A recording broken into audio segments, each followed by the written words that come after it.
which is interesting, right? Very interesting. Very interesting. I mean, it suggests a life form that has a human-like appearance or gorilla human-like appearance, something in that direction, hair-covered, huge human that's developed abilities that you and I never in our wildest imaginations thought that you and I had. We may have heard stories of yogis in India becoming invisible. These are total stories here and there. They're a little hard to verify. They could be from ancient texts.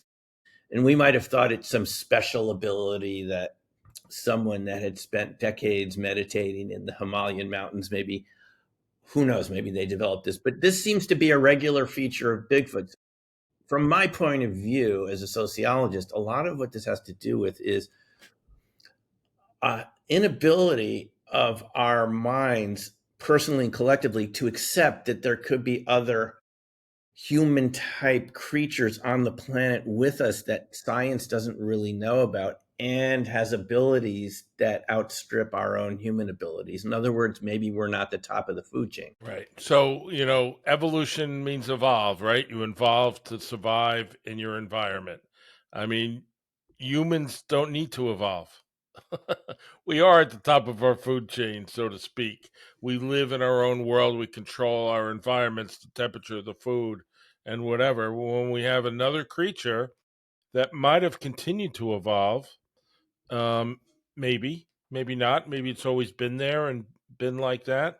Maybe it was just a small, you know, we talk about when we think of evolution, and that's the theoretical Eve, right? That some female creature, whatever, where's in a food chain, is theoretically the beginning of all humans, and that through the mitochondria, cells or whatever, we're able to track ourselves back to this theoretical Eve. Well, Right.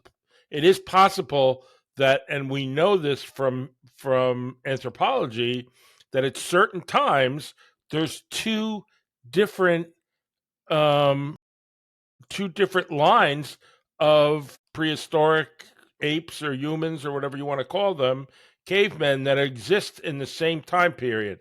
Right. And there's What, genetic evidence for that. Yes. right, genetic evidence, and there are evidence in certain places where the superior one killed off all the others, right?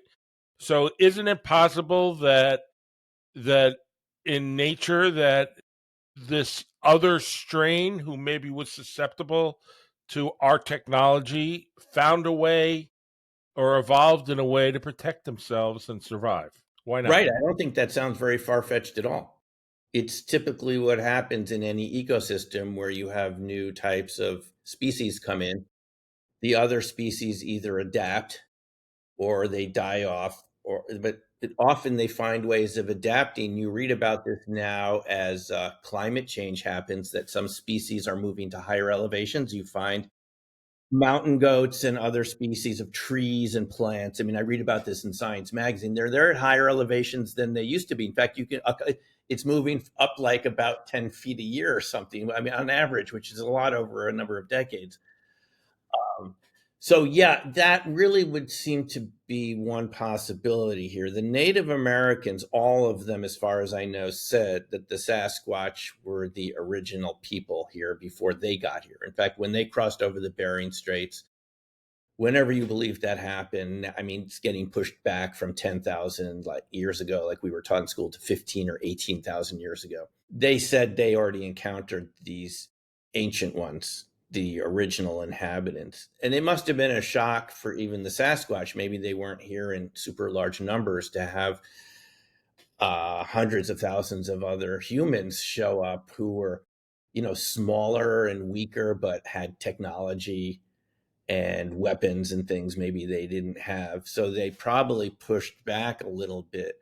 I mean, I think you and I were mentioning the other day, even Leif Erikson and the Vikings mentioned, I believe, in 900 AD that they encountered tall, hairy, screaming, human like creatures. You have reports from everyone who's ever visited North America of these type of entities. So perhaps over the hundreds of thousands of years, for some reason, they evolved in one direction, and our species evolved in this technological brainy direction.